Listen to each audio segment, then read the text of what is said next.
হে hello guys, কেমন আছো তোমরা সবাই? আশা করি অনেক ভালো আছো। দেখো, সকাল সকাল বৃষ্টি শুরু হয়ে গেছে। তোমরাই শোনো কেমন বৃষ্টি হচ্ছে।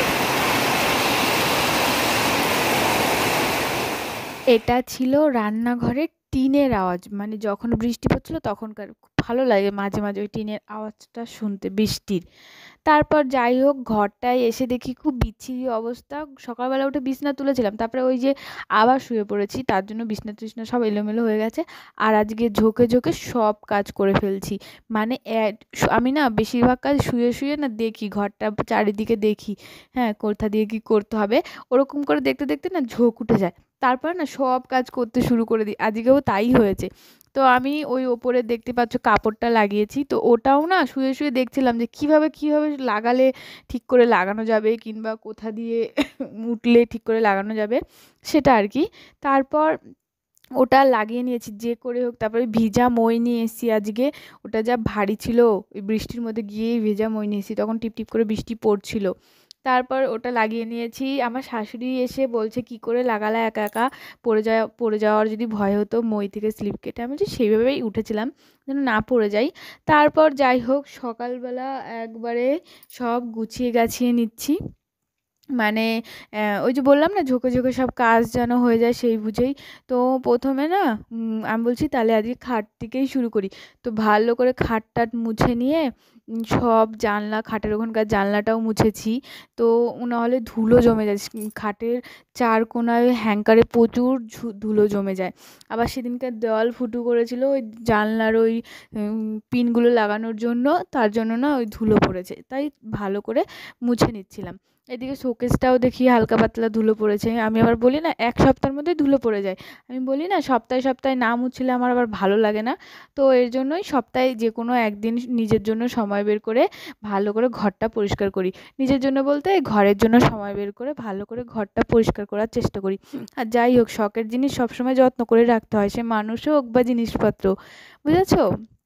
তো এখন ভালো করে সব পরিষ্কার করে নিচ্ছি। আর ওই নিচের ওই আমি ভেবেছিলাম কি নামাবো না কিছু। তারপর দেখি কোটোগুলোও ভালোই নোংরা জমে গেছে, তাই ওগুলো নামিয়ে আবার কাজটা ভালো করে মুছে, তো কোটোগুলোও আবার মুছে মুছে রেখে দিয়েছি। আবার এই দিককার জানলাটাও চলে আসলাম। এই দিককার জানলাটা আজকে আর খোলা হয়নি। তো ওগুলো খুলে মুছছিলাম, আর আমার শাশুড়ি এসে আমার দিকে তাকিয়ে দেখছিল। আমি আর খেয়াল করিনি, আমি আমার মতন কাজই করছিলাম। এমনি দাঁড়িয়ে রয়েছে সেটা দেখেছি, কিন্তু আমার দিকে তাকিয়েছিল সেটা আর দেখিনি, ভিডিওতে দেখতে পাচ্ছি। তারপর ভালো করে জানলার ওগুলো না ছাতা পড়ে গেছে, কেমন হয়ে গেছে, বিচ্ছিরি একদম। কি বলবো, তো সেগুলো মনে হচ্ছে জানলাটা নষ্টই হয়ে যাবে।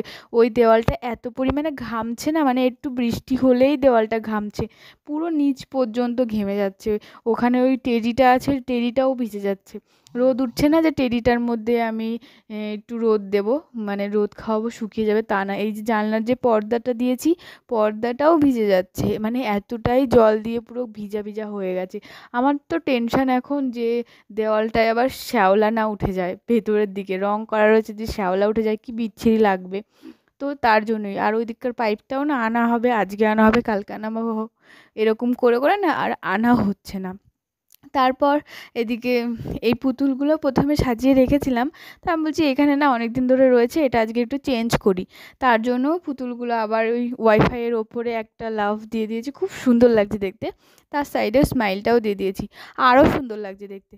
তারপর শোকেসটাও আজকে পুছেছি, ভালো করে পরিষ্কার করেছি।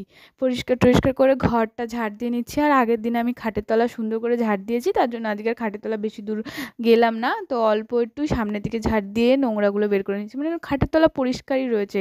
তার আগের দিনই খাটের তলাটা পরিষ্কার করেছি, আমার আগের ভিডিওটা আছে দেখবে। তো সব ঘরগুলো ভালো করে পরিষ্কার করে ঝাড় দিয়ে নিচ্ছি। ঝাড় টাড় দিয়ে আমি আরও দরজাগুলোও পরিষ্কার করেছি আজকে। দরজা মানে আমার ঘরের যাবতীয় জিনিস যা আছে সব। তো দরজা টরজা সব ভালো করে পরিষ্কার করে নিয়েছি। এই যে বোর্ডটাও মুছে নিচ্ছি, মানে বোর্ডের ওপর সাইড না নোংরা জমে গেছে, তো ওই বোর্ডগুলো মুছে নিয়ে তা ফুড লাইটটাও মুছে নিয়েছি ভালো করে। এদিকে দরজাটাও মুছে নিচ্ছি। আমার না একটু কথা বলতে প্রবলেম হচ্ছে, আমার কাশি আসছে।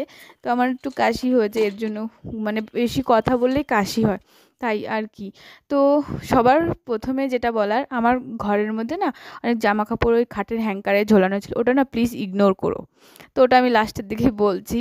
তো একবারে সব কাজটা সেরে রান্নাবান্নার দিকে চলে এসেছি। আর আজকে রান্না হয়েছে পটল আলুর তরকারি, বাদাম বাটা দিয়ে, আলু দিয়ে একটু ঝাল ঝাল করে চচ্চড়ি, এইদিকে বলে ঝাল, আর ওইদিকে চন্দনা মাছ দিয়ে একটু গ্রেভি গ্রেভি ঝাল। তো সবাইকে ভাত বেড়ে দিচ্ছি, আর আমিও বেড়ে নেব। ওইদিকে ঠাম্মাকেও বেড়ে দিয়েছি, মা, আমি আর আমার দাদু 4 জনা মিলে খেয়ে নেবো সবাইকে তরকারি পরিবেশন করে ভাত টাত দিয়ে। তারপর আমি বসে পড়বো একদম নিজেও খেতে। দেখতেই পাচ্ছ আমিও বসে পড়েছি। তো আমার ঠাম্মাকেও দিয়ে দিয়েছি, দেখতেই পাচ্ছ। আর এদিকে লেবু নিয়ে নিচ্ছি আমি, আজকে আবার একটু লেবু নিলাম, ভালোই লাগছে। লেবু টেবু দিয়ে সবাইকে ভাত বেড়ে দিয়েছি। আর রাতের বেলা না একটু চিকেন হয়েছে, মানে চিকেনটা আমার শাশুড়ি ধুয়ে নিচ্ছে, আর আমি এদিকে আলুগুলো ভেজে নিচ্ছিলাম। তো দেখতেই পাচ্ছ আমি আলুগুলো ভেজে নিচ্ছি। আর এদিকে যেই মশলাটা তৈরি করে আমার শাশুড়ি এদিকে মশলা করে দিচ্ছিলো, মানে বাকি যেই কাজগুলো সেগুলো উনি করে দিচ্ছিলো, আর আমি এইদিকে রান্না ভাজাভুজি। আর আজকে না আমি একটু চিকেনটা ভেজে নিচ্ছিলাম নুন হলুদ দিয়ে, যেন ভালো করে চিকেনের মধ্যে ঢোকে।